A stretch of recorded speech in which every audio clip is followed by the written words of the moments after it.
ఆంధ్రప్రదేశ్ రాష్ట్ర రాజకీయాలలో ఇప్పుడు కొత్తగా ఒక యువతి పేరు వినిపిస్తుంది. వారెవరో కాదు, డాక్టర్ నూరి పారి. గతంలో అనేక సేవలు చేస్తూ 10 రూపాయల డాక్టర్గా, ఇప్పుడు 5 రూపాయల డాక్టర్గా ఎంతో పేరు సంపాదించుకున్నటువంటి వ్యక్తి తను. గతంలో అనేక వృద్ధులకు తన తన సొంత డబ్బులతో ట్రీట్మెంట్లు కానీ, వారికి కావాల్సిన టాబ్లెట్స్ పరంగా కానీ, మెడిసిన్ పరంగా కానీ ఫ్రీగా అందజేశారు. సరే, ఇదంతా పక్కకు పెడితే తదితర కొన్ని రోజులలోనే నారా లోకేష్ గారు, టీడీపీ జాతీయ ప్రధాన కార్యదర్శి అయినటువంటి నారా లోకేష్ గారిని కలిసి తాను ఒక చర్చలో పాల్గొనడం జరిగింది. కడప జిల్లాలోనే ఎంతో పేరున్నటువంటి ఆమె నారా లోకేష్ని కలవడంతో రాజకీయాలలో పెను మార్పులు మొదలయ్యాయి అనుకోవచ్చు. అయితే ఈ విషయాన్ని పక్కకు పెడితే విజయవాడ ప్రాంతంలో తాను ఇప్పుడు ఎక్కువగా కనిపిస్తుంది. ఎందుకో తెలుసా? విజయవాడ పార్లమెంట్ అభ్యర్థి అయినటువంటి కేశినేని నాని, అదే అండి కేశినేని ట్రావెల్స్ అధినేత కేశినేని నాని గారు వెంబడి చాలా తిరుగుతుంది. ఎందుకో తెలుసా?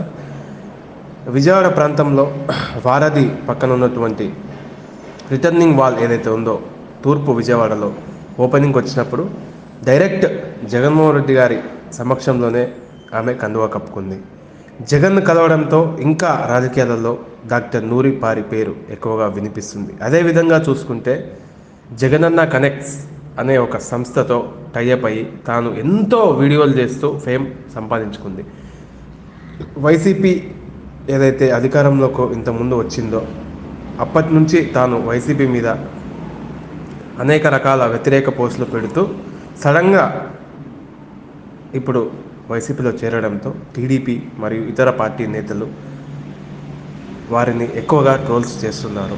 అదే క్రమంలో ఒక ఇంటర్వ్యూలో తనని ఓ యాంకర్ అడగగా, ఎవరెన్ని ట్రోల్స్ చేసినా నాకేం ప్రాబ్లం లేదు, అనేక రకాలుగా నన్ను ఇబ్బంది పెడుతున్నారు, ఫోటో మార్ఫింగ్ చేస్తూ న్యూడ్ ఫోటోలు అలాంటివి చేస్తున్నారు, కానీ నేను వైసీపీకి సపోర్ట్ చేస్తున్నాను, వైసీపీ అంటే ఏంటో నేను తెలుసుకున్నాను అని చెప్పి వారు చెప్పడం జరిగింది. ఇది ఇలా పక్కకు పెడితే రానున్న రోజుల్లో వైసీపీ అధికారంలోకి వస్తే తప్పకుండా తాను ఒక కార్పొరేషన్కి చైర్మన్ అవుతుంది అని గట్టిగా సంకేతాలు వినిపిస్తున్నాయి. చూద్దాం మరి రానున్న రోజుల్లో ఎలా ఉండబోతుందో అనేది.